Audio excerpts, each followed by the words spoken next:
I'm never taking a shortcut home again. I'm typing this from my bed, finally safe and sound. So I don't think I'll get enough sleep. It's good to know that you're in your own bed, all doors locked, and the most important thing, on the 4th floor. It was the same evening as any. I kissed my boyfriend goodbye and he told me to text him when I got home. I unlocked my bike and went on my merry way.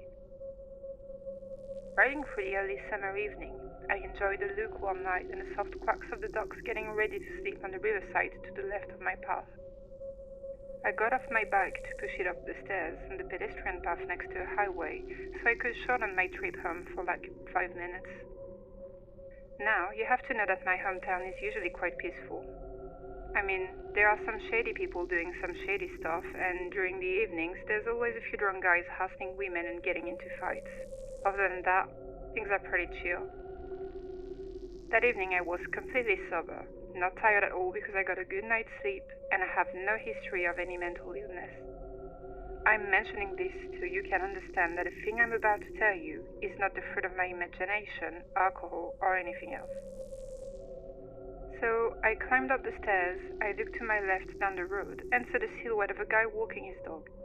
A small annoying breed with that distinctively annoying bark. Nothing strange. I mean, people have to walk their dogs. I hopped on my bike and took another look behind me just in case there was another cyclist going my way. I wish I never looked back and just rode straight home, no matter whether I crashed into someone else or not. The guy that was walking his dog was standing, facing towards me, dog nowhere to be seen. His arms were raised up, facing the sky, palm open at a broken angle from the outside towards the ground. The scene was already disturbing enough, but to make it worse, what really got me was his unnaturally long arms. And I don't mean a bit longer than usual, no. I mean 2 meters long, like a praying mantis. He let out a terrifying guttural scream that should not have been able to be so loud, considering the distance that was between us. It sounded like he was right next to my ear, and the scream itself was anything but human. When he started running in my direction, arms still twisted, needless to say I wasn't going to do anything reckless, and I just started riding my bike as fast as possible.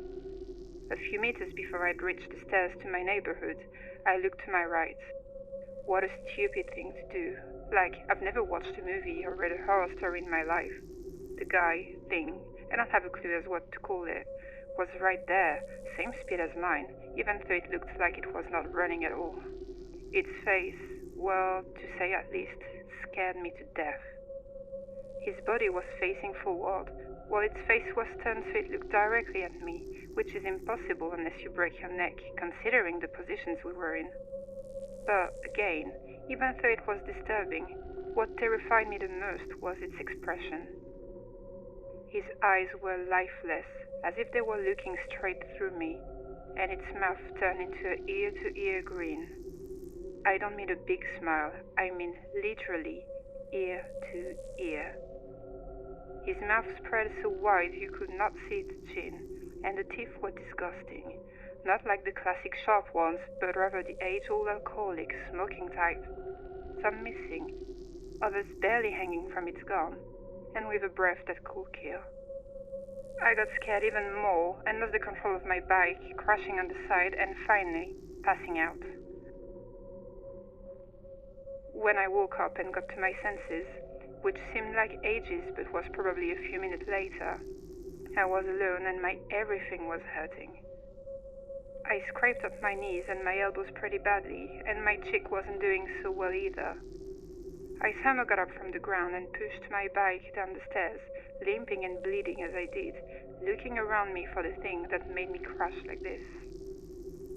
After ignoring the flickering street lights and making it home safely, I decided to write this down. I'm so tired right now.